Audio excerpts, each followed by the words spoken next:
Daniel, is something the matter? My rage burst with that happy smile. I didn't sign up to be placed in what seems like an internment camp.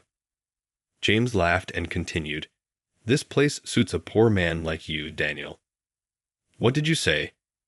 I fired back. "You have to be a broke fool if you come to our hotel looking like that. You must have won the room by accident in a raffle, is I right?" He made note of my appearance, and I had no response. He was not in error. My teeth were clenched. "Why are you even here?" I gave the bellhop a little wave before focusing on the television. James was watching a program that pleased me. I said, "Thank you for watching." "What?" James glanced at my face and back to the TV screen, looking perplexed. "Actually, I'm the producer of this show." "What?" James abruptly sat back down on the couch, his astonished voice filling the room. "I really hoped you'd watch today's broadcast, but I'm honored to see you already prepared. I'm Daniel Moore, a producer for a news show on a big TV network. Our program premieres at 8 a.m. across the country and consistently receives the highest ratings during that time period.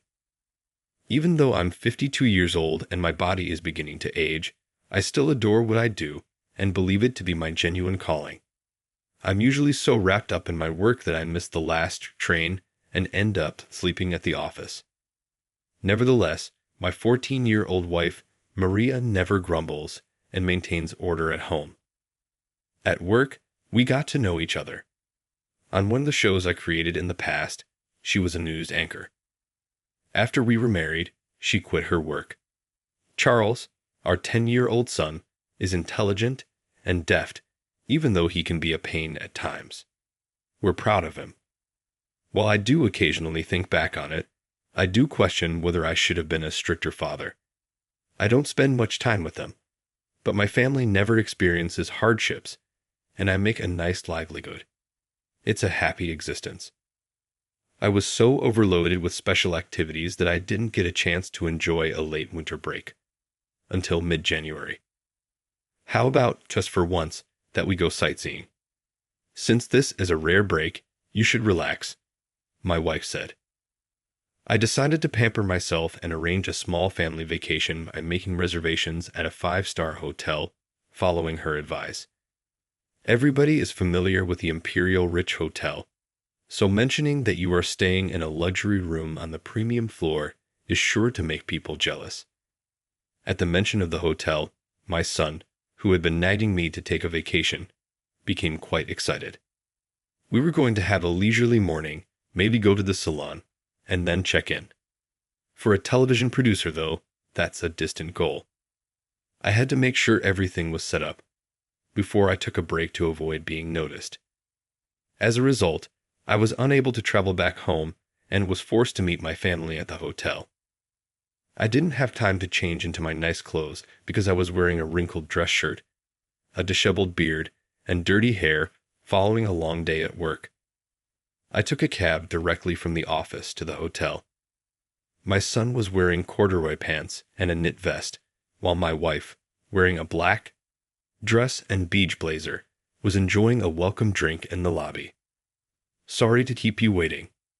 "Don't worry, I know you're tired." I packed an extra set of clothes. Desire to alter. My spouse gave me a quick look and commented, "It's okay before dinner. For now, let's simply check in." Maria nodded and finished her coffee at my reply. We three went to check in at the front desk. An older woman in a traditional gown walked by and gave me a really disgusted look. I was clearly out of place in this outfit right now, but I was still a paying customer. A 30-something staff member smiled politely and said, "Welcome," though he seemed more interested in Maria than in me. Saying, "I'm Daniel, the one with the reservation," I voiced my words, capturing the side of his face. He looked at me icily right away. James Thomas appeared on his nameplate. "Mr. Daniel, am I right?" "Kindly give us a moment," he added, shifting his attention to typing on his laptop before raising it back to us. "I appreciate your patience. For you, We have prepared a twin room on the main level. Soon, someone will arrive to escort you to your room." I cut him off. "Wait a moment. Did I not book a deluxe room on the premium floor?" The man said, "I apologize," maintaining his smile. "We had to make accommodations for a premium member who had suddenly come earlier and demanded the deluxe suite." "What?" My voice broke with shock. "Shouldn't the reservation come first?" He ignored my objection and said, "I'm sorry, but there are no deluxe rooms available now," wearing a completely stoic expression. "What does that mean, Dad? Isn't it meant to be luxurious?" My son, obviously bewildered, grabbed at my shirt. Maria furrowed her brows in worry, but said nothing, waiting to see what would happen. James waved for a bellhop to arrive, and he did. "Mr. Daniel, allow me to escort you to your room." My wife's travel luggage was lying at her feet when he snatched it and ran for the elevator corridor. We reluctantly went with him. At the third floor, the elevator came to a stop, and we emerged into a cold hallway. "Your room is located here. To let the front desk know if you require anything, please do so." "Please pardon me now," the bellhop stated. He put down the bags, made a deep bow, and walked out without looking up. Even with the room lights out, we could see plainly because of the daylight coming in through the window. We were stunned and stood there. A little 15-inch TV was mounted on the wall, and there was a small table in the corner of the space. The wall mirror was so tiny that it appeared to be a cosmetics mirror. There was almost enough room for one adult to fit between the bed and the wall, which was lined up in the center of the room. Glancing below, I noticed stains on the carpet, most likely caused by cigarette burns and coffee spills. The bathroom was tiny, with only one door and enough space for your elbow to probably strike the bathtub if you sat on the toilet. "This place is tiny, and doesn't it smell weird?" Charles scoffed as he said. As soon as we entered, I also spotted it. There was a sickening stench permeating the space, similar to that of mold, dust, and cigarettes. My wife, who had been silent the entire time, covered her mouth and appeared visibly uncomfortable. "This is just," she said. "I'll get them to change the room right now." I insisted that a staff person come to the room over the phone with the front desk. Soon after, the doorbell rang, and it was the earlier front desk clerk. "Mr. Daniel, is there something wrong?" That happy smile made me feel like I could blow up. "What's this space called?" I had a premium room reserved. My wife tugged at my sleeve. "Calm down, dear," but once my feelings erupted, I was powerless to control them. I didn't reserve this space to wind up in a prison camp. "A poor man like you, Mr. Daniel, is well suited for this room." James laughed and snickered. "What were you saying?" With wide, innocent eyes, my youngster queried in confusion, "Are we poor?" Only a simple-minded, impoverished individual would arrive at our motel attired in such manner. "Did you not want to enter a random drawing to win a free stay?" When he brought up my appearance, I had no defense. He was not incorrect. I gritted my teeth, in remorse and annoyance. My wife inquired abruptly, "Will we get the same food as the other guests?" "Yes, we'll prepare the same meals." "Fantastic. We're having a feast tonight, Charles." Awesome. Children are so simple-minded that, once they fall asleep, it doesn't matter what room they are in.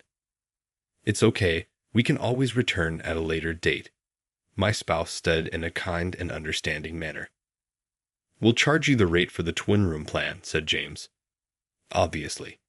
Now exit." I murmured, pushing James a little against my chest. With a sigh, he exited the room. We're never coming back to this dump of a hotel. I barked at the door James was leaving through, and I yelled after him. Maria gave a cunning little laugh. A month later, I was back at the Imperial Rich Hotel, looking just like I had on that day, a mess from working the night shift. I had been in the office for the past 2 days getting ready for the broadcast today. As I glanced around the front desk during the hectic checkout period, I couldn't find James among the staff members who were racing to serve visitors. Is James Thomas, the front desk clerk, here? I questioned a bellboy. He looked a little bewildered and said, James just finished his shift and is in the staff room. In response, take me to him. What is your business with him? I'd say it's a matter that could determine this hotel's fate. I spoke in a way that was mysterious, enough to turn the bellboy's face white. He led me down a hallway in the back of the room that was marked Staff Only, saying, Right, this way. James was watching TV while comfortably perched on a sofa wearing a casual suit. Hey, how's it going? He glanced in my direction and spoke languidly, but then did a quick double take. What are you doing here?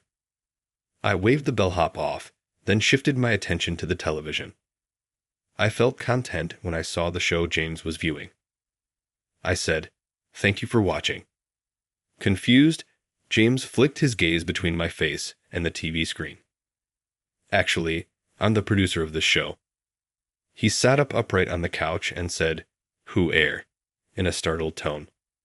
I came by to make sure you caught today's broadcast, but I'm honored to see you are already prepared.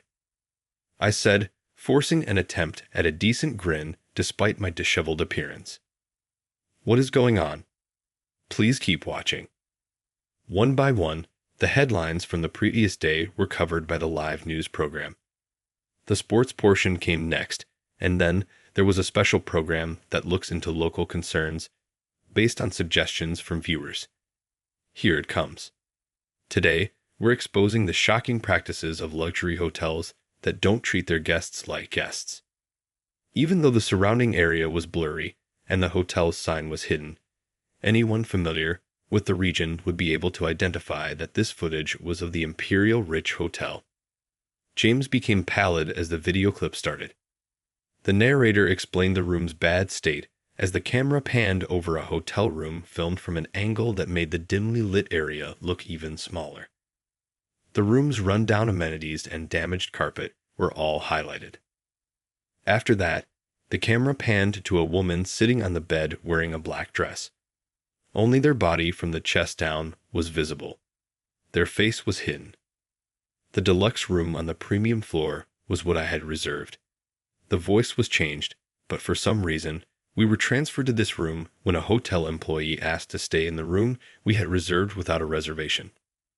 I was looking forward to the breathtaking night view from the 30th floor, but all we can see is the wall of the building next door. A small boy's voice interrupted. There are just 2 beds, but my son, my husband, and I are the 3 of us.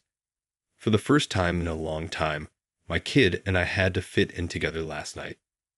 How on earth is it possible that the bed in a 5-star hotel is smaller than ours at home? Amazing. It's a good thing we packed extra towels and toiletries because the motel didn't have much of anything. 2 spiders emerged from the vent as I was showering. It was really revolting. The front desk agent's statement that a poor man like you belongs in this room was the most startling element. After the section ended, the studio was once again displayed on the screen. The front desk clerk's attitude, the condition of the room, and the hotel's handling of the situation were all criticized by the anchor and analysts when they started to speak. Our inquiry showed that the family's room is typically unoccupied and that this level is undergoing renovations at the moment. The anchor clarified that the hotel is currently carrying out a thorough investigation into the situation and that we will keep looking for the truth. I turned off the TV after the segment. Did you find it enjoyable? I inquired. For a while, James hung his head and buried it in his hands, but then he lifted his face and grinned smugly. Who authorized you to film here? Allowance? Unauthorized filming is a violation of copyright and a commercial interruption. It is you who could be charged with something. James gave me a victorious look. I gave him a piece of paper that I had already prepared. This is a press release from your hotel's PR division. It was addressed to my show and had arrived around 6 months prior. We hope this letter finds you well, sir or madam. We are writing to express our sincere gratitude for your ongoing cooperation and support during this period of intense heat. There has been a significant impact of the recent global epidemic on our Imperial Rich Hotel. There are hardly any foreign tourists, and there haven't been many domestic ones either. For this reason, we respectfully ask that your prestigious media outlet highlight our hotel. We would be delighted if you could come see us in person and record our room's allure, as well as our guests' voices for your film. We sincerely hope that your initiative will allow us to extend our warm welcome to people all around the country. We sincerely request your understanding, and we will be pleased to accommodate your schedule. They sincerely stated that filming may happen at any time. Thus, we took pictures of the hotel as it really is and spoke with the visitors. Then we added, me doing all the filming, and the visitors were, of course, my wife and son. I always have a small camera with me in case something similar occurs. This is not at all what we ordered. Are you implying that your guests misled in their testimony, or that it is the responsibility of the media to present the truth? James gritted his teeth so tightly it sounded like they were grinding, but he got no answer. All right, goodbye. Our director will likely pay us a visit next time to get further coverage. I went through the well-dressed people in the foyer and out of the hotel as I left the staff area. The broadcast that day sparked a tremendous response.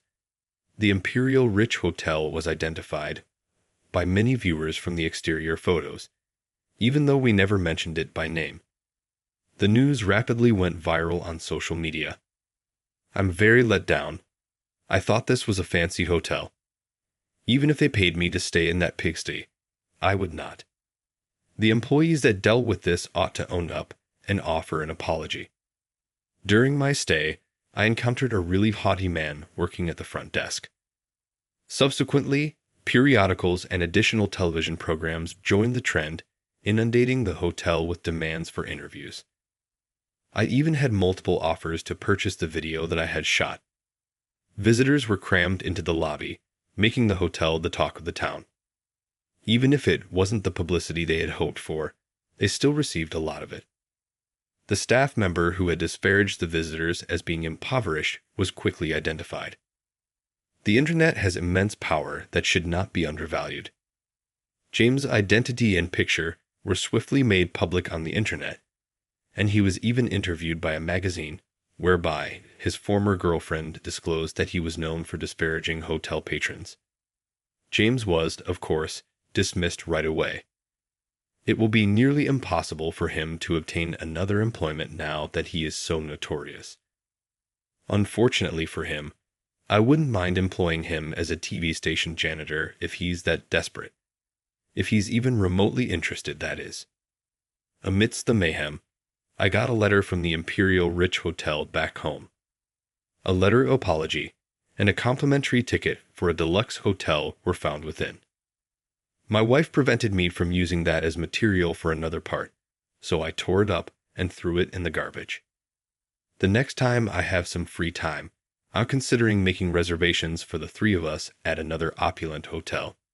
I'm eager to see what lies ahead, be it a new adventure or some much-needed relaxation.